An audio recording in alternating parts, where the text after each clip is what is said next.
Hello everyone. So let's begin with the chapter number 14 of M. Lakshmikant, 8th editions. Okay. So the chapter number 14 is Federal System. So let's begin. तो political scientist जो हैं वो कहीं ना कहीं जो Indian government है, जो गवर्नमेंट होती है ना वर्ल्ड में, उन्हें दो टाइप में डिवाइड करते हैं। एक यूनिटरी गवर्नमेंट और दूसरा फेडरल गवर्नमेंट। ओके, ये किस बेसिस पे होती हैं कि रिलेशन कैसा है सेंटर और स्टेट के बीच में। ठीक, देखो यूनिटरी गवर्नमेंट में क्या होता है कि सारा पावर जो होता है वो नेशनल गवर्नमेंट में ही होता है। ठीक है, रीजनल गवर्नमेंट जो होती है वो कहीं ना कहीं नेशनल गवर्नमेंट से पावर ड्राइव करती है, अगर रीजनल गवर्नमेंट है तो। ठीक है, फेडरल गवर्नमेंट की बात करें तो फेडरल गवर्नमेंट में ऐसा होता है कि जो पावर होता है ना वो नेशनल और रीजनल गवर्नमेंट में कॉन्स्टिट्यूशंस के थ्रू डिवाइड होता है। ठीक है,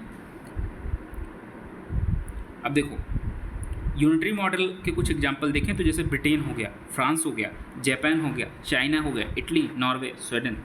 वहीं अगर हम फेडरल गवर्नमेंट की बात करें ना तो फेडरल गवर्नमेंट के लिए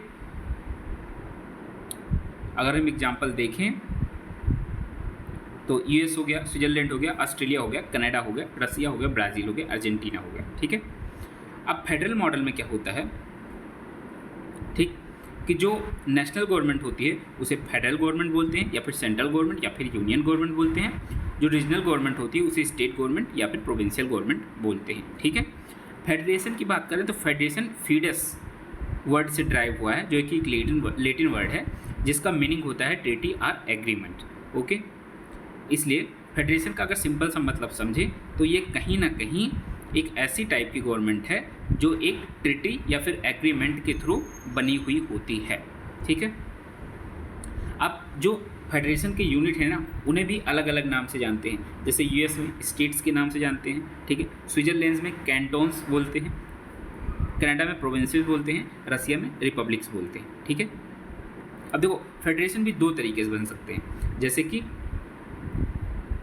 पहला हो गया इंटीग्रेशन, मतलब बहुत सारे छोटी छोटी स्टेट हैं वो आपस में मिलकर एक फेडरेशन बना लें। दूसरा हो गया डिसइंटीग्रेशन, कि एक नेशनल गवर्नमेंट है उसी को तोड़ तोड़ के हम उसको डिसइंटीग्रेट करके एक फेडरेशन बना लें। ठीक है, अब देखो इंटीग्रेशन कब होता है, जब कहीं ना कहीं छोटी छोटी स्टेट होते हैं, ठीक है, जो कि मिलिट्रीली वीक होते हैं, मतलब वो खुद को प्रोटेक्ट नहीं कर सकते, इकोनॉमिकली बैकवर्ड्स होते हैं, मतलब भाई कुछ के पास रिसोर्सेस हैं, कुछ के पास नहीं है, कुछ के पास एक रिसोर्स दूसरा नहीं है, किसी के पास दूसरा रिसोर्सेस से पहला नहीं है। ठीक है, तो इसी वजह से ये आपस में मिल के आते हैं, इंटीग्रेट होके एक फेडरेशन बनाते हैं। ठीक, जैसे कि यूएसए का हो गया। ठीक, दूसरी बात करें तो डिसइंटीग्रेशन वाला।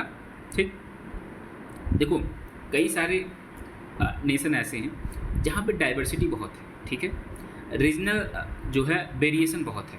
आप 10 किलोमीटर के डिस्टेंस पे कल्चर चेंज हो रहा है, लैंग्वेज चेंज हो रही है। ठीक है, तो इस डाइवर्सिटी को ठीक कहीं ना कहीं मेंटेन रखने के लिए, ठीक है, सभी के जो इंटरेस्ट हैं उनको प्रोटेक्ट करने के लिए जो एक नेशनल गवर्नमेंट है वो खुद को डिफरेंट पार्ट में डिवाइड करके एक फेडरेशन बनाती है। ठीक है, ये सेकंड टाइप का हो गया थ्रू इंटीग्रेशन। ओके, अगर हम सबसे ओल्डेस्ट फेडरेशन की बात करें तो यूएसए का है, जो कि 1787 में बना था। अमेरिकन रेवोल्यूशन जो कि 1775 to 83 में हुआ उसके बाद। ठीक है, अमेरिकन जो फेडरेशन है उसमें 50 स्टेट हैं, ओरिजिनली इसमें 13 स्टेट थे। ठीक है, कैनेडियन फेडरेशन भी वन ऑफ द ओल्डेस्ट है, जो कि 1867 में बना था। इसमें 10 प्रोविंसेस हैं, ओरिजिनली इसमें 4 प्रोविंसेस थे। ठीक, अब अगर हम फेडरल और यूनिटरी गवर्नमेंट के बीच में कुछ डिफरेंसेस देखें तो फेडरल गवर्नमेंट में डुअल गवर्नमेंट होता है, एक national government and regional government. ये डुअल गवर्नमेंट कॉन्स्टिट्यूशंस के थ्रू ही क्रिएट होता है। वहीं यूनिटरी गवर्नमेंट की बात करें तो यहाँ एक सिंगल गवर्नमेंट होता है, ठीक है, जिसे नेशनल गवर्नमेंट बोलते हैं। अगर ये सिंगल गवर्नमेंट चाहे तो रीजनल गवर्नमेंट क्रिएट करे, ना चाहे तो ना क्रिएट करे। ठीक, उसके बाद फेडरल गवर्नमेंट जो होता है उसके पास रिटन कॉन्स्टिट्यूशन होता है। यूनिटरी गवर्नमेंट में हो सकता है रिटन कॉन्स्टिट्यूशन हो सकता है ना हो। ठीक, डिवीज़न ऑफ पावर की बात करें तो जो फेडरल गवर्नमेंट है उसमें पावर का division national and regional government के बीच में होता है थ्रू द कॉन्स्टिट्यूशन इटसेल्फ। ठीक। यूनिटरी गवर्नमेंट की बात करें, इसमें कोई डिवीज़न ऑफ पावर का कॉन्सेप्ट नहीं होता है, सारे पावर जो होते हैं नेशनल गवर्नमेंट में होते हैं, ठीक है। फेडरल गवर्नमेंट कॉन्स्टिट्यूशन सुप्रीम है।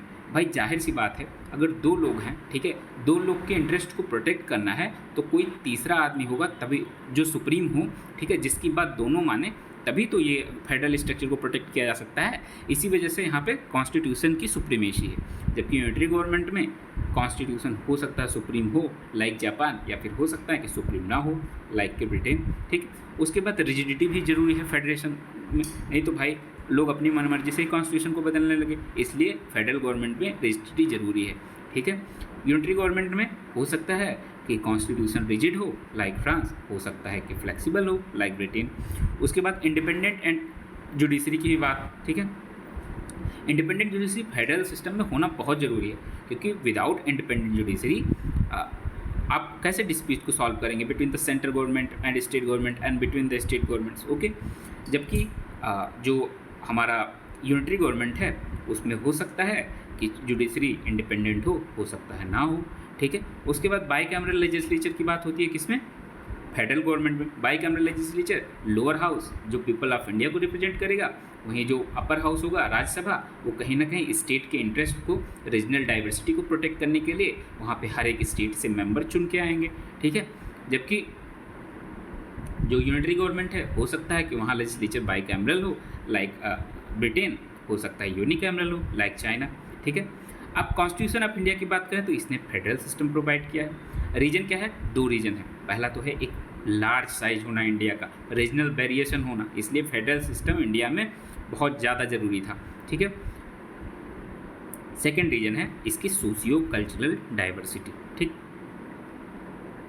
देखो अब बात करें फेडरेशन टर्म की बात करें, ठीक। जो आर्टिकल 1 है ना, वो क्या बोलता है, union of states, okay. Federation नहीं यूज़ हुआ है। डॉक्टर बी आर अम्बेडकर बोलते हैं कि why we give the preference of the word union over the federation. उसके पीछे दो रीजन है। पहला कि जो इंडियन फेडरेशन है ना, वो एग्रीमेंट से नहीं बना है कि स्टेट आए हैं आपस में बैठे हैं, उन्होंने एक फेडरेशन को क्रिएट किया है, ठीक है, जैसे कि अमेरिका का है। इसी वजह से हमने यूनियन शब्द को चूज़ किया, ना कि फेडरेशन को अमेरिका की तरह, ठीक है। दूसरा है कि स्टेट के पास कोई राइट नहीं है कि वो फेडरेशन से बाहर निकल सकते हो। ऐसा नहीं किसी एग्रीमेंट के थ्रू बने हैं और जब मन कहेगा वो स्टेट को छोड़ देंगे, जब मन कहेगा तो लगे रहेंगे। The federation is union because indestructible. देखो फेडरेशन यूनियन क्यों है, क्योंकि ये इंडेस्ट्रिक्टेबल है, यूनियन को तोड़ा नहीं जा सकता, ठीक है, जबकि स्टेट्स को तोड़ा जा सकता है, ठीक है। Indian federal system Canadian model पे बेस्ड है, अमेरिकन मॉडल पे बेस्ड नहीं है, ठीक। कनेडियन मॉडल अमेरिकन मॉडल से कुछ बातों को लेकर डिफ़र करता है, उसके बारे में भी हम देख लेते हैं। जैसे कि अगर हम फॉर्मेशन की बात करें फेडरेशन की, तो हमारे यहाँ जैसे डिसइंटीग्रेशन होके फॉर्मेशन हुआ है ना स्टेट का, वैसे कनेडियन कॉन्स्टिट्यूशन में भी हुआ है, ठीक है। हमारे यहाँ भी जैसे कनाडा में जो उन्होंने टर्म यूनियन को प्रेफरेंस दी ओवर फेडरेशन, वैसे हमारे यहाँ भी दिया गया। देखो कनाडा में भी सेंट्रलाइजिंग टेंडेंसी है, मतलब सेंटर के पास जो पावर है ना थोड़ी टिल्टेड ज़्यादा है, वैसे ही हमारे इंडिया में भी है, ठीक। अब कुछ फेडरल फीचर देखते हैं कॉन्स्टिट्यूशन के। देखो फेडरल फीचर पहला है डुअल पॉलिटी, ठीक। देखो जो हमारे कॉन्स्टिट्यूशन ने है ना, डुअल पॉलिटी इस्टेब्लिश की है बिटवीन यूनियन एंड स्टेट, ठीक है। और ये जो यूनियन एंड स्टेट है ना, ये इनके अपने अपने अलग अलग पावर डिवाइड हैं अंडर द कॉन्स्टिट्यूशंस। तो ये अपने जो उनके फील्ड असाइंड है ना, उसमें ये इंडिपेंडेंटली काम कर सकते हैं, ठीक। अब देखो यूनियन गवर्नमेंट इसमें क्या करता है भैया, जो नेशनल इंपॉर्टेंस के मुद्दे हैं, ठीक है, लाइक डिफेंस हो गया, फॉरेन अफेयर हो गया, करेंसी हो गई, कम्युनिकेशन हो गए, इन सब ये सारे मैटर जो नेशनल इंपॉर्टेंस के हैं वो यूनियन गवर्नमेंट के आते हैं। स्टेट गवर्नमेंट के अंदर वो मैटर आते हैं जो कि रीजनल इंपॉर्टेंस के हैं, ठीक है, जैसे public order, agriculture, health, local government etcetera. दूसरा है रिटन कॉन्स्टिट्यूशन, ठीक है। हमारा कॉन्स्टिट्यूशन की बात करें ना तो सबसे लेंथीएस्ट रिटन कॉन्स्टिट्यूशन है। ओरिजिनल कॉन्स्टिट्यूशन की बात करें तो 395 आर्टिकल थे इसकी, और 22 पार्ट्स में डिवाइड था और 8 शेड्यूल थे। जबकि अगर करंट टाइम की बात करें ना तो प्रेजेंटली हमारे पास 470 आर्टिकल हैं, 25 पार्ट्स में डिवाइड किया गया है एंड कुल मिला के 12 शेड्यूल हो गए हैं, ठीक है। ठीक, कॉन्स्टिट्यूशन हमारा ना जो वो कहीं ना कहीं स्टेट और सेंटर का जो स्ट्रक्चर है, ऑर्गेनाइजेशन है, पावर है, फंक्शन है, उसको कहीं ना कहीं स्टेट और सेंटर के बीच में अंडर कॉन्स्टिट्यूशन ही डिवाइड किया है, ठीक है, ताकि जो मिसअंडरस्टैंडिंग या डिसएग्रीमेंट है ना उसको ओवरकम किया जा सके। अब बात करते हैं डिवीज़न ऑफ पावर की। कॉन्स्टिट्यूशन ने ना यूनियन और स्टेट के बीच में पावर का डिवीज़न कर रखा है अंडर 7 शेड्यूल, ठीक है। 7 शेड्यूल में कुल मिला के 3 लिस्ट हैं।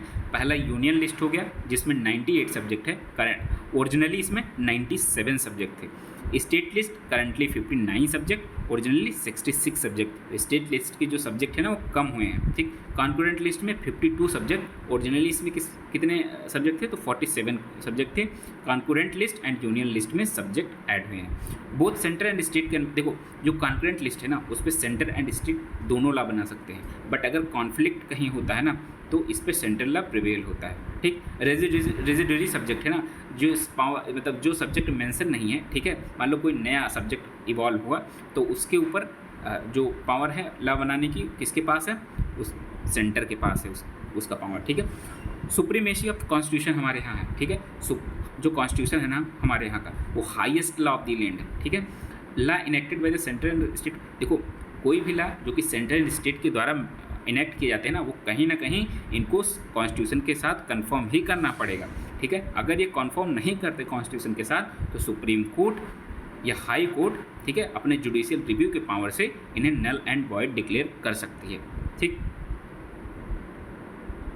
अब नेक्स्ट फीचर की बात करें, रिजिड कॉन्स्टिट्यूशन। देखो अगर डिवीजन ऑफ पावर सेंटर और स्टेट के बीच में हुआ है ना, ठीक, तो अब ऐसा तो हम कर नहीं सकते कि जब मन करे तो हम जो ये पावर का डिवीज़न है कभी सेंटर में कर दे रहे हैं उठा के, कभी स्टेट में कर दे रहे हैं। तो इस चीज़ को जो सेपरेशन है ना पावर का, इसे मेंटेन रखने के लिए जो कॉन्स्टिट्यूशन है थोड़ा रिजिड होना चाहिए, ठीक है, कि ऐसे नहीं आसानी से चेंज कर दिया जाए, ठीक। कुछ फीचर तो ऐसे हैं जैसे कुछ फेडरल स्ट्रक्चर वाले फीचर है ना उनको अमेंड करने के लिए कम से कम half of the state legislative assembly से ना स्टेट के सिंपल मेजोरिटी से वहाँ से अप्रूवल भी लेना पड़ता है। हमने पढ़ा है ना आर्टिकल 368 में 2 टाइप की मेजोरिटी नंबर 2 वाली, ठीक है, तो उसका भी प्रावधान है कॉन्स्टिट्यूशन में। उसके बाद इंडिपेंडेंट जुडिशरी, भाई जुडिशरी का इंडिपेंडेंट होना बहुत ज़रूरी है, ठीक है, तो वही तभी तो कॉन्स्टिट्यूशन की सुप्रीमेसी को वो अपहोल्ड कर पाएगी। देखो अब क्यों इंडिपेंडेंट जुडिशरी का होना ज़रूरी है, पहला रीज़न है, 2 पर्पज़ के लिए है बेसिकली। पहला है जिनमें कि ताकि ये जो कॉन्स्टिट्यूशन की सुप्रीमेसी है ना उसको मेंटेन रख सके, प्रोटेक्ट कर सके। सेकंड है कि अगर सेंटर या स्टेट या फिर इन बिटवीन द स्टेट कोई डिस्प्यूट होता है तो उसको वो सॉल्व कर सके विथ फेयरली, ओके। अब देखो इंडिपेंडेंसी को मेंटेन करने के लिए बहुत ज़रूरी है कि जो जजेस का टेन्योर है, उनकी सर्विस है, ठीक है, या फिर उनकी सैलरी है उसको फिक्स किया जाए। तो हमारे कॉन्स्टिट्यूशन के थ्रू ये चीज़ें फिक्स भी हैं। उसके बाद बाइकैमरलिज्म की बात करें, हमारे यहाँ 2 हाउसेस हैं, ठीक है, पार्लियामेंट में 2 हाउसेस हैं, पहला लोकसभा, दूसरा राज्यसभा, ठीक है। राज्यसभा में जो स्टेट के रिप्रेजेंटेटिव होते हैं वो भी प्रेजेंट रहते हैं, जो कि कहीं ना कहीं एक फेडरेशन को शो करता है, ठीक, एक फेडरल फीचर को शो करता है। जबकि अगर लोअर हाउस मतलब लोकसभा की बात करें तो उसमें कहीं ना कहीं पीपल ऑफ इंडिया को रिप्रेजेंट करता है, ठीक है। राज्यसभा के पास बेसिकली कम पावर है compare to Lok Sabha, but federal equilibrium को प्रोटेक्ट करने के लिए इसका होना बहुत ज़रूरी है, ठीक है। अब कुछ यूनिटरी फीचर की बात करें कॉन्स्टिट्यूशन के, उसको भी देख लेते हैं। अभी तक तो हमने फेडरल फीचर देखे, तो देखो यूनिटरी फीचर का एग्जांपल है स्ट्रॉन्ग सेंटर, ठीक। हमारे यहाँ सेंटर जो है ना, देखो जो पावर का डिवीज़न है वो भी कहीं ना कहीं सेंटर के फेवर में है, ठीक है, ये कहीं ना कहीं स्टेट के फेवर में थोड़ा सा कम है, ठीक। पहला चीज़ तो सबसे बड़ा इसका एग्जांपल है कि यूनियन लिस्ट में सब्जेक्ट थोड़े ज़्यादा है स्टेट लिस्ट से। सेकंड जो है, ठीक है,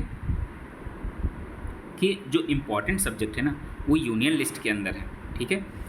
तीसरा चीज़ कि सेंटर के पास ओवर राइडिंग अथॉरिटी है, ओवर कॉन्करेंट लिस्ट, ठीक है। और चौथा कि रेजिडरी पावर जो है ना वो सेंटर के पास है। इसी वजह से कहीं ना कहीं ये सारी चीज़ें शो करती है ना कि जो हमारा सेंटर है वो स्ट्रांग है कंपेयर टू द स्टेट। जबकि यूएसए की बात करें ना तो वहाँ ऐसा नहीं है, जो रेजिडरी पावर है वो स्टेट के साथ, स्टेट के पास है, ठीक है। अब स्टेट इज़ इंडेस्ट्रक्टिबल। हमारे यहाँ जो स्टेट है ना वो इंडेस्ट्रक्टिबल है, ठीक। इस स्टेट जो है ना नॉट इंडेस्ट्रक्टिबल है, ठीक है, स्टेट नॉन इंडेस्ट्रक्टिबल है, मतलब कि ऐसा नहीं है, ठीक, कि हमारे यहाँ जो स्टेट हैं उनको तोड़ा नहीं जा सकता। हमारे यहाँ स्टेट की बाउंड्री सेंटर अपने हिसाब से फिक्स कर सकती है, ठीक है, जबकि यूएसए में ऐसा नहीं है, ठीक है। यूएसए में यूनिलैटरली सेंटर ऐसा नहीं कर सकता कि स्टेट की बाउंड्री में छेड़छाड़ कर सके। हमारे यहाँ basically destructible state of indestructible union, जबकि अगर हम यूएसए की बात करें तो यूएसए में कैसा है, indestructible union of indestructible state, मतलब वहाँ स्टेट को भी तोड़ा नहीं जा सकता, ठीक है, जबकि हमारे यहाँ स्टेट को तोड़ा जा सकता है। तो हमारे यहाँ जो यूनियन है indestructible union of destructible state. America में कैसा है, अमेरिका में है indestructible union of indestructible state, हमने देख लिया। उसके बाद सिंगल कॉन्स्टिट्यूशन का कॉन्सेप्ट है हमारे यहाँ, ठीक है, ठीक। अब जैसे देखो फेडरेशन का असली मतलब तभी है ना कि जब स्टेट के पास पावर हो कि भैया वो भी अपना अलग कॉन्स्टिट्यूशन बना लेंगे, ठीक है, जो कि सेंटर से अलग रहे। वहीं अगर इंडिया की बात करें ना तो हमारे यहाँ ऐसा स्टेट के पास कोई पावर नहीं, हमारे पास एक ही कॉन्स्टिट्यूशन है, that is constitution of India, ठीक है, और उसी से स्टेट और सेंटर दोनों अपने पावर ड्राइव करते हैं, ठीक। तो अब देखो, अब इसका एक एक्सेप्शन भी था जम्मू एंड कश्मीर, जो कि कहीं ना कहीं 370 रिपील होने के बाद वो भी presidential order Jammu and Kashmir 1950 में जो चेंजेस हुए 2019 के थ्रू, तो इन सब की वजह से जो उसका अलग कॉन्स्टिट्यूशन था ना वो भी अब ख़त्म हो गया, ठीक। तो हमारे यहाँ सिंगल कॉन्स्टिट्यूशन का कॉन्सेप्ट है, ठीक है। चौथा है जो यूनिटरी फीचर है वो फ्लेक्सिबिलिटी ऑफ द कॉन्स्टिट्यूशन। देखो भैया हमारे यहाँ सेंटर अगर चाहे ना, अगर उसके पास मेजोरिटी है विद इन पार्लियामेंट, तो वो कहीं ना कहीं कॉन्स्टिट्यूशन को अपने हिसाब से अमेंड कर सकती है, ठीक है, यूनिलेटरली अमेंड कर सकती है, चाहे तो सिंपल मेजोरिटी से कुछ प्रोविजन या फिर कुछ स्पेशल मेजोरिटी से। सिंपल मेजोरिटी वाले आर्टिकल 2 और 3, स्पेशल मेजोरिटी वाले 368 के अंदर में देखा ही था, ठीक है। देखो अगर कॉन्स्टिट्यूशन को अमेंड करने का जो प्रोसेस है ना वो कौन इनिशिएट कर सकता है, तो बेसिकली पार्लियामेंट ही तो इनिशिएट कर सकती है, सेंटर ही तो इनिशिएट कर सकती है, ठीक है। जबकि यूएसए में ऐसा नहीं है, वहाँ स्टेट भी प्रपोज कर सकती है अमेंडमेंट कॉन्स्टिट्यूशन, ठीक। हमारे यहाँ ऐसा नहीं है, हमारे यहाँ सेंटर ही स्टार्ट करेगी अमेंडमेंट, तो इस वजह से भी कहीं ना कहीं यूनिटरी फीचर थोड़ा ज़्यादा है। अब पांचवा जो यूनिटरी फीचर को रिप्रेजेंट करता है वो no equality of state representation. USA में देखें ना, यूएसए में 50 स्टेट हैं, हर स्टेट से 2-2 मेंबर उनके जो हाउस ऑफ कॉमन्स है उसमें बैठते हैं। हमारे यहाँ सीन ही नहीं है, हमारे यहाँ क्या है कि पॉपुलेशन वाइज सीटें डिवाइड हैं हर एक स्टेट में, जिसकी पॉपुलेशन ज़्यादा है वहाँ पे ज़्यादा सीटें हैं, जिनकी पॉपुलेशन कम है वो वहाँ पे कम सीटें हैं। तो इसी वजह से कहीं ना कहीं हमारे यहाँ स्टेट का जो रिप्रेजेंटेशन है वो इक्वली नहीं है इन राज्यसभा, ठीक है। तो ये भी बात है। नेक्स्ट जो फीचर है ना यूनिटरी फीचर, इमरजेंसी प्रोविजन। अब देखो अगर इमरजेंसी लगती है ना हमारे यहाँ, इमरजेंसी प्रोविजन मतलब एक ऐसा सेफ गार्ड है कि इमरजेंसी कंडीशन में जस्ट लाइक कि अगर एक्सटर्नल वॉर एग्रेशन या फिर आर्म रेबेलियन वगैरह होता है तो इमरजेंसी डिक्लेयर की जा सकती है। इमरजेंसी कौन डिक्लेयर करता है, सेंटर यूनिलैटरली डिक्लेयर करता है, और इमरजेंसी वंस अनाउंस हो जाती है, जैसे national state and financial emergency 3 type की है, ये केवल सेंटर ही शुरू कर सकता है, ठीक है, लगा सकता है, ठीक। अब जब ये लागू होती है ना तो सेंटर कहीं ना कहीं ऑलमाइटी मतलब सर्वे सर्वा यही पावरफुल हो जाता है, स्टेट की लिस्ट को भी कंट्रोल करने लगता है, स्टेट की पावर को भी कंट्रोल करने लगता है, ठीक है। तो इसी वजह से इमरजेंसी प्रोविजन है वो भी कहीं ना कहीं जो यूनिटरी फीचर है ना उसको शो करती है। उसके बाद सिंगल सिटीजनशिप का कॉन्सेप्ट है। भैया यूएसए में क्या है ना कि यूएसए में कोई भी नागरिक के पास डुअल सिटीजन्स होता है, एक तो यूएसए का, ठीक है, एज अ कंट्री होल, दूसरा कि वो जिस स्टेट का मेंबर है ना वहाँ का भी सिटीजनशिप उसे मिलता है। तो कहीं ना कहीं वो डुअल राइट्स इंजॉय करता है, एक तो जो उसे सेंटर से मिला है, दूसरा जो उसे स्टेट से मिला है। हमारे यहाँ ऐसा नहीं है, हमारे यहाँ भले ही डुअल पॉलिटी है लेकिन सिटीजन का जो कॉन्सेप्ट है ना सिंगल सिटीजन का कॉन्सेप्ट है, जैसे कि कनाडा में है, ठीक है, ठीक। हमारे यहाँ सिंगल राइट सभी को मिलता है जो कि सिंगल सिटीजनशिप के थ्रू प्रोवाइड किया जाता है, ठीक। यूएसए एंड ऑस्ट्रेलिया का अगर हम बात करें तो यहाँ इस दोनों जगहों पे डुअल सिटीजनशिप का कॉन्सेप्ट है, ठीक है। सिटीजन के पास मज़े ही मज़े हैं समझ लीजिए, उसके बाद इंटीग्रेटेड जुडिशरी का कॉन्सेप्ट है। हमारे यहाँ जुडिशरी ऐसा नहीं कि सेंटर के लिए अलग से जुडिशरी, स्टेट के लिए अलग जुडिशरी। हमारे यहाँ की जो जुडिशरी है ना वो एक ही है, सिंगल इंटीग्रेटेड जुडिशरी है। वही जो है स्टेट के भी लॉ को चैलेंज करती है, सेंटर के लॉ को भी चैलेंज करती है, ठीक है। तो Indian constitution has integrated judicial system with supreme court at the top and state court as below, ठीक है। सुप्रीम कोर्ट हमारे यहाँ इंटीग्रेटेड जुडिशरी में टॉप पे एग्जिस्ट करता है, स्टेट हाई कोर्ट उसके नीचे, उसके बाद लोअर कोर्ट उसके अंदर है, ठीक है। अब ये जो सिंगल सिस्टम है ना कोर्ट्स वाले, वो सेंट्रल और स्टेट दोनों के ला को इन्फोर्स करता है, हम देख ही चुके हैं। जबकि यूएस की बात करें ना तो वहाँ पे डबल सिस्टम ऑफ कोर्ट है, ठीक है, जहाँ पे फेडरल ला जो है ना वो फेडरल जुडिशरी के थ्रू इन्फोर्स होते हैं, जबकि स्टेट ला स्टेट जुडिशरी के थ्रू इन्फोर्स होते हैं। उसके बाद ऑल इंडिया सर्विसेज दूसरा नेक्स्ट एग्जाम्पल है यूनिटरी फीचर का। अब देखो अगर यूएसए की बात करें ना तो जो यूएसए में फेडरल गवर्नमेंट और स्टेट गवर्नमेंट है उनकी सेपरेट पब्लिक सर्विसेज हैं, ठीक है, जबकि इंडिया में ना एक ऑल इंडिया सर्विसेज है, ठीक। देखो इस इंडिया में अपने सेपरेट स्टेट और सेंटर के लिए अलग अलग सर्विसेज तो हैं, central services and state services. उसके अलावा भी एक ऑल इंडिया सर्विसेज है। ऑल इंडिया सर्विसेज बेसिकली जो अपॉइंट होंगे ना वो सेंटर के थ्रू अपॉइंट होंगे, जिनका जो कंट्रोल रहेगा लॉन्ग टर्म के लिए वो सेंटर के पास रहेगा। कोई भी एक्शन होगा तो सेंटर लेगा इनके अगेंस्ट, बस इमीडिएट कंट्रोल जो होगा ना लाइक ट्रांसफर एक्सेट्रा तो वो कहीं ना कहीं स्टेट के पास वो पावर रहता है, ठीक। तो ऑल इंडिया सर्विसेज हमारे यहाँ एक एक्सेप्शन है जो यूनिटरी को रिप्रेजेंट करता है, ठीक, जो कि सेंटर और स्टेट दोनों के लिए कॉमन है। The member of this services recruited trend bye centre which will also possesses ultimate control over, ठीक है। रिक्रूट होंगे और ट्रेंड किसके द्वारा होंगे, सेंटर के द्वारा, और उनका कंट्रोल भी सेंटर के अंदर होगा ऑल इंडिया सर्विसेज के मेंबर पे। Thus this services violate the principle, देखो इसी वजह से ये कहीं ना कहीं फेडरलिज्म को वायलेट करता है। उसके बाद इंटीग्रेटेड ऑडिट मशीनरी है। हमारे यहाँ जो ऑडिटर जनरल है ना वो सेंटर के भी अकाउंट को भी ऑडिट करता है और स्टेट के भी अकाउंट को ऑडिट करता है। Not only centre state but जो कॉरपोरेशन है ना जो उनकी भी कहीं ना कहीं अकाउंट को ऑडिट करता है, ठीक। अब देखो जो ये ऑडिटर जनरल है ना इसके अपॉइंटमेंट रिमूवल की बात करें तो प्रेसिडेंट ही इसको कर सकता है, स्टेट का कोई इसमें रोल ही नहीं है, ठीक। और प्रेसिडेंट किसको रिप्रेजेंट करता है, सेंटर को। तो कहीं ना कहीं यूनिटरी फीचर को अगेन यहाँ पे शो किया जा रहा है।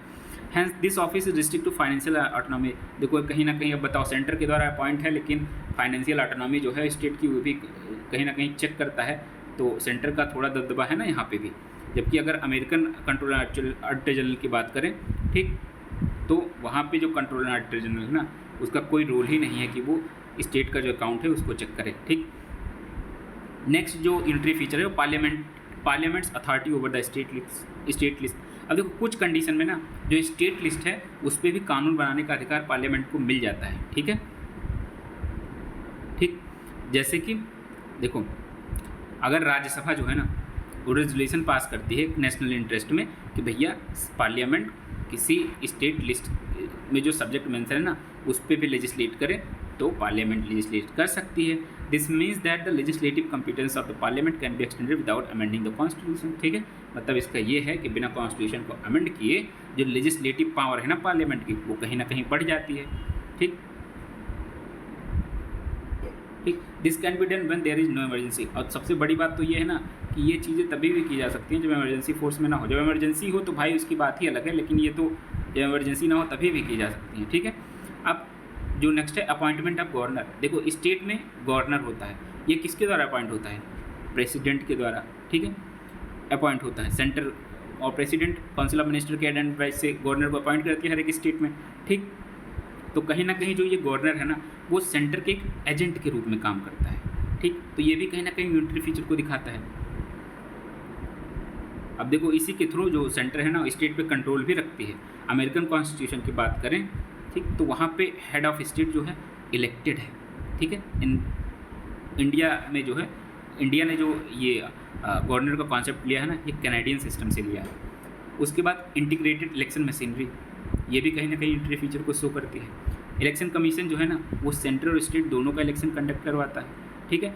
लेकिन इसका अगर कॉन्स्टिट्यूशन कैसे कॉन्स्टिट्यूट होती है इलेक्शन कमीशन, तो प्रेसिडेंट के द्वारा कॉन्स्टिट्यूट होती है जो कि सेंटर को रिप्रेजेंट करता है। स्टेट का कोई इसमें रोल ही नहीं है, ठीक है। अगर ये रिमूवल की बात करें तो भी जो पावर है सेम है। जबकि यूएसए की बात करें तो वहाँ पे स्टेट का इलेक्शन और सेंटर का इलेक्शन कंडक्ट करने के लिए उसकी अलग अलग मशीनरी है, ठीक है। अब देखो वीटो ओवर स्टेट बिल, जैसे देखो गवर्नर के पास ये पावर है ना कि वो कुछ बिल को जो स्टेट लेजिस्लेचर ने पास किया है उसको प्रेसिडेंट के कंसिडरेशन के लिए रिजर्व कर दे, ठीक है। प्रेसिडेंट के पास ये पावर है कि चाहे तो वो असेंट को विदहोल्ड कर ले, मतलब असेंट ही ना दे, ठीक है। केवल ऐसा नहीं जो सेंटर के बिल में होता है कि केवल एक ही इंस्टांस में उसको विथहोल्ड कर सकता है, दोबारा रिकन्सिडरेशन के लिए भेजेगा, उसके बाद उसे एक्सेप्ट ही करना पड़ेगा। स्टेट के केस में उसका पावर और बढ़ जाता है प्रेसिडेंट का कि भैया पहले इंस्टांस में नहीं, दोबारा हमने कंसिडरेशन के लिए भेजा, उसके बाद भी जब तुम भेजोगे मेरे पास असेंट के लिए तो भी मैं चाहूँगा तो असेंट नहीं दूंगा, ठीक है। दस the president enjoy absolute veto, देखो एब्सोल्यूट वीटो है, नॉट सस्पेंसिव वीटो, ठीक है, over the state bill. But in USA and Australia the state has autonomous with in their field, जबकि यूएसए एंड ऑस्ट्रेलिया की बात करें ना तो स्टेट अपने फील्ड में ऑटोनॉमस है, उनको सेंटर को उनका बिल जो स्टेट में पास होता है उसको सेंटर के रिजर्वेशन के लिए रखने का कोई वही नहीं है, ठीक है, प्रावधान ही नहीं है, ठीक। अब देखो कुछ क्रिटिकल इवोल्यूशन करें अगर हम जो फेडरल सिस्टम है उसका तो देखते हैं, ठीक है। From above it is clear that constitution of India has deviated from traditional federal system, तो अगर हम देखें ना तो जो ट्रेडिशनल फेडरल सिस्टम है ना जैसे यूएसए स्वीडन ऑस्ट्रेलिया में है, ठीक है, उससे कहीं ना कहीं जो कॉन्स्टिट्यूशन ऑफ इंडिया का फेडरल सिस्टम है अलग है, ठीक है। इंडिया का जो फेडरल सिस्टम है कहीं ना कहीं यूनिटरी फीचर को, ठीक है, large number non federal feature को भी, या जो बैलेंस ऑफ पावर है ना कहीं सेंटर के फेवर में थोड़ा सा टिल्टेड है, ठीक। दिस अब ये ऐसा क्यों किया गया है ताकि जो this has prompt the constitutional expert to challenge the federal, अब देखो इसी बेसिस पे जो कॉन्स्टिट्यूशनल एक्सपर्ट है ना वो चैलेंज करते हैं इंडिया के फेडरेशन को। केसी वेरे क्या कहते हैं कि क्वासी फेडरल है, केसी क्वासी, ठीक है, ऐसे याद रख सकते हैं। ये क्या बोलते हैं कि यूनियन, इंडियन यूनियन जो है ना वो यूनिटरी स्टेट है, ठीक है, और कुछ ही सब्सिडरी फेडरल फीचर है, ठीक है, रेदर देन फेडरल स्टेट। हमारा जो केसी वेरे क्या कह रहे हैं कि इंडियन यूनियन फेडरल स्टेट है ही नहीं, ठीक है, ये तो कुछ सब्सिडरी पावर है जो कि स्टेट के पास है, ठीक। वहीं के संथानम क्या बोलते हैं, दो कारण है जिसकी वजह से जो इंडिया का फेडरेशन है ना वो कहीं ना कहीं यूनिटरी दिखता है, ठीक। पहला है जो फाइनेंशियल मैटर है ना, फाइनेंशियल स्फीयर में सेंटर का डोमिनेंस है, ठीक है, और स्टेट कहीं ना कहीं फाइनेंशियल मैटर के लिए सेंट्रल ग्रांट्स पे डिपेंड है। पहला रीज़न ये है जो कहीं ना कहीं यूनिटरी जो फेडरेशन है ना कहीं ना यूनिटरी इसको दिखाने की कोशिश करता है, ठीक है। दूसरा जो है यूनिटरी फीचर को अगेन शो करता है कि जो पहले प्लानिंग कमीशन था ना वो कहीं ना कहीं स्टेट के डेवलपमेंट प्रोसेस को भी कंट्रोल करता था, ठीक। इन्होंने क्या कहा कि India has practically function as unitary state, how union and state have try to function formally legally as federation, ठीक है। इंडिया अगर प्रैक्टिकली देखें ना तो यूनिटरी स्टेट के फॉर्म में ही फंक्शन करता है, हालांकि जो यूनियन एंड स्टेट है ना वो कहीं ना कहीं एक कोशिश करते हैं कि भैया वो फेडरेशन की तरह काम करे, बस ऐसा संभव नहीं है, ठीक है। However there is other political scientist who do not agree with the above, देखो कुछ पॉलिटिकल साइंटिस्ट हैं उन्होंने वो एग्री नहीं हो रहे हैं, ये जो के संथानम जी थे और ये जो केसी वेरे थे इनके ऑब्जर्वेशन से, वो क्या कहते हैं, ठीक है, जैसे पॉल एप्लेबी हो गए, वो बोलते हैं कि इंडियन सिस्टम जो है ना एक्सट्रीमली फेडरल है, ठीक है। मॉरिस जोन्स क्या बोलते हैं कि बारगेनिंग फेडरलिज्म है, ठीक, बारमोर ऐसे याद रख सकते हैं। आइबर जेनिंग क्या बोलते हैं कि federation with strong centralising tendency.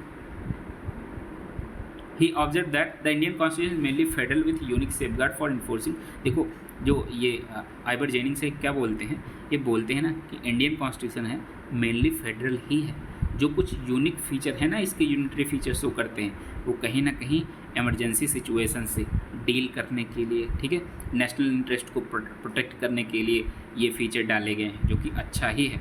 Alessandro which state that India is a case sui generis unique in character.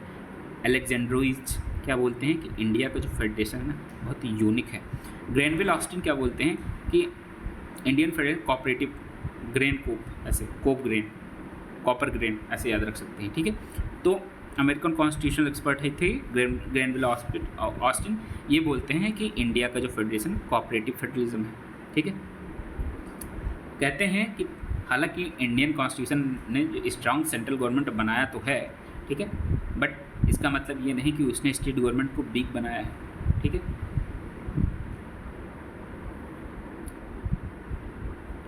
अब देखो on the nature of Indian constitution, अब देखो doctor B R Ambedkar the founding father का क्या कहना है, ठीक है। ये कहते हैं कि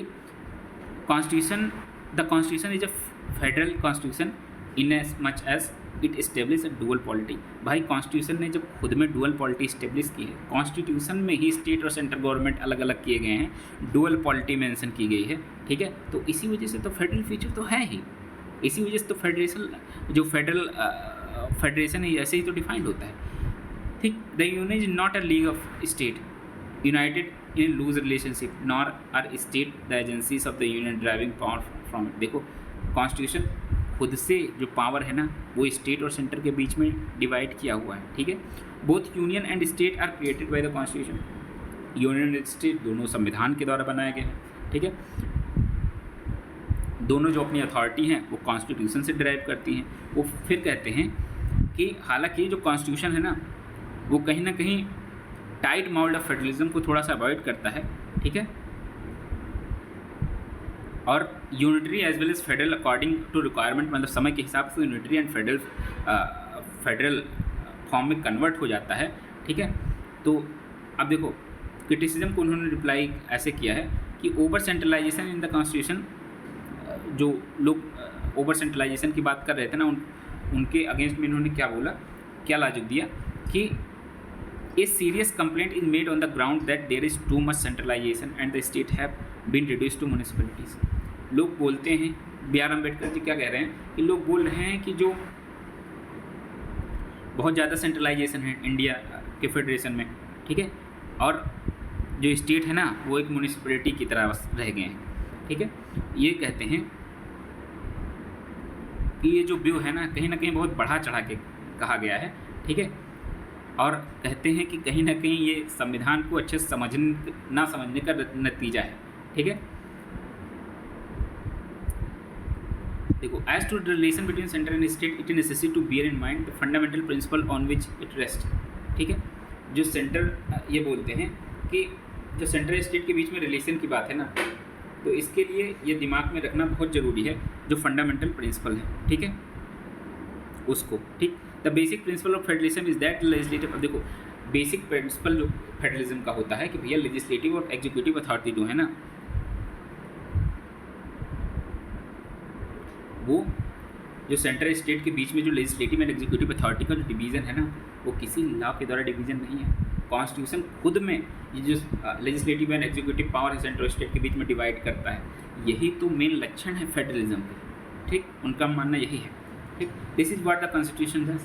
the state are in no way depend upon the centre for the legislative or executive authority. State किसी तरह से सेंटर पर डिपेंड नहीं है अपने लेजिस्लेटिव या फिर एग्जीक्यूटिव अथॉरिटी के लिए। The state and the centre are coequal in this matter. State और सेंटर कहीं ना कहीं दोनों बराबर हैं इस मैटर को लेके। It is difficult to see how such a constitution can be called centralised. इसलिए इसे कहना मतलब बहुत कठिन है ना, कैसे लोग कह सकते हैं कि जो इंडियन कॉन्स्टिट्यूशन में सेंट्रलिज्म ज़्यादा है। It is therefore wrong to say that state have been placed under the centre. इसलिए ये कहना बिल्कुल गलत है कि स्टेट को सेंटर के अंदर रखा गया है। Centre can not bye its own will let alter the boundary of this partition nor can judiciary, ठीक है। सेंटर खुद से जो बाउंड्री है ना, जो डिवाइड है कॉन्स्टिट्यूशन के थ्रू सेंट्रल स्टेट के बीच में, खुद से चेंज नहीं कर सकता और ना ही जुडिशरी इसे चेंज कर सकती है, ठीक है। अब देखो बोमई केस हुआ 1994 में। सुप्रीम कोर्ट ने क्या कहा कि जो कॉन्स्टिट्यूशन है वो फेडरल है, ठीक है, और जो ये फेडरलिज्म का जो कॉन्सेप्ट है ना ये बेसिक फीचर है, मतलब इसे सेंटर चाहे तो जो फेडरलिज्म का कॉन्सेप्ट है उसको बदल नहीं सकती।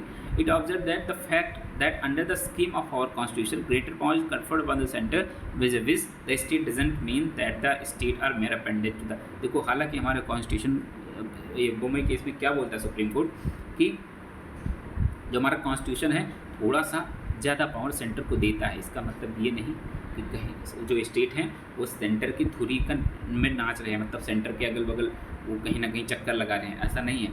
The state have an independent constitution, जो स्टेट है ना उनका इंडिपेंडेंट कॉन्स्टिट्यूशनल एग्जिस्टेंस है, कॉन्स्टिट्यूशन ने खुद स्टेट को क्रिएट किया है। दे आर नॉट सेटेलाइट और एजेंट ऑफ द, ये जो स्टेट है ना सेंटर के सेटेलाइट नहीं है, इसे ध्यान रखना है, ठीक है। Within the sphere allotted to them, जो स्फीयर अलॉट किए गए हैं स्टेट को उसमें वो सुप्रीम है, खुद में भैया राजा हैं। The fact that during emergency and in certain other eventualities their power are overridden or invaded by the centre is not destructible of essential federal feature of the constitution. देखो जो इमरजेंसी के time में जो power है ना वो centre के पास ज़्यादा आ जाती है, ठीक है, वो कहीं ना कहीं स्टेट को ओवरराइड कर देते हैं।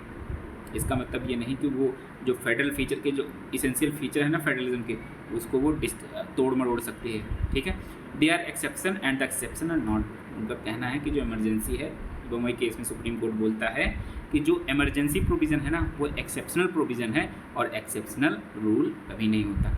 Late it said that the federalism in the Indian constitution is not a matter of administrative convenience but one of the principle, the outcome of our own process and recognition of the ground realities, ठीक है। तो in fact the federalism in India represent the compromise between the following two conflicted consideration, ठीक है।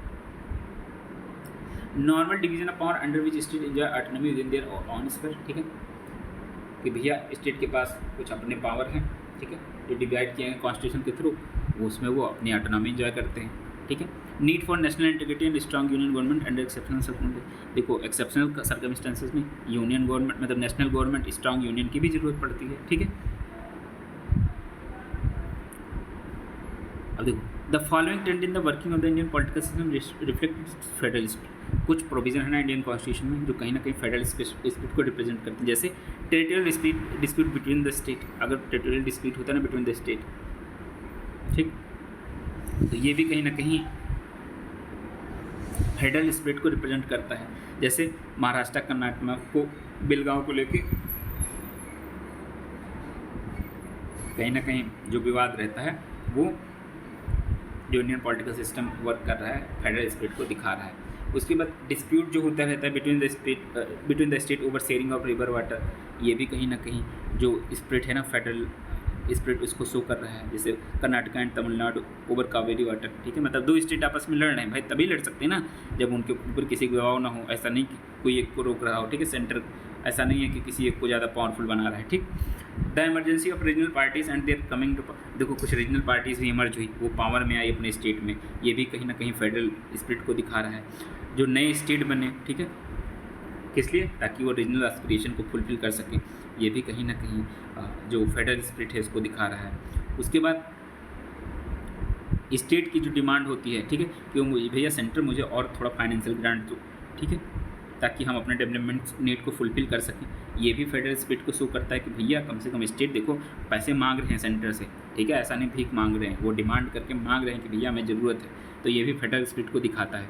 Assertion of autonomy by the state and their resistance to the interference from the centre, ठीक है, state जो है अपनी autonomy को लेके जो असर्ट करते हैं, ठीक है, कि भैया हमें अपने स्फीयर में जो ऑटोनॉमस रहने का अधिकार है, तो ये भी कहीं ना कहीं जो है फेडरल स्पिरिट को दिखाता है कि वो अपना हक बराबरी से मांग रहे हैं सेंटर से, ठीक है। Supreme court imposition of several procedure limitation on the use of article, देखो जो प्रेसिडेंट रूल था ना वो कहीं ना कहीं फेडरल फीचर को ख़त्म करने की कोशिश, मतलब ये अगर इम्पोज होता है ना तो कहीं ना कहीं फेडरल फीचर कम्प्लीटली डिस्ट्रॉय हो जाता है स्टेट में।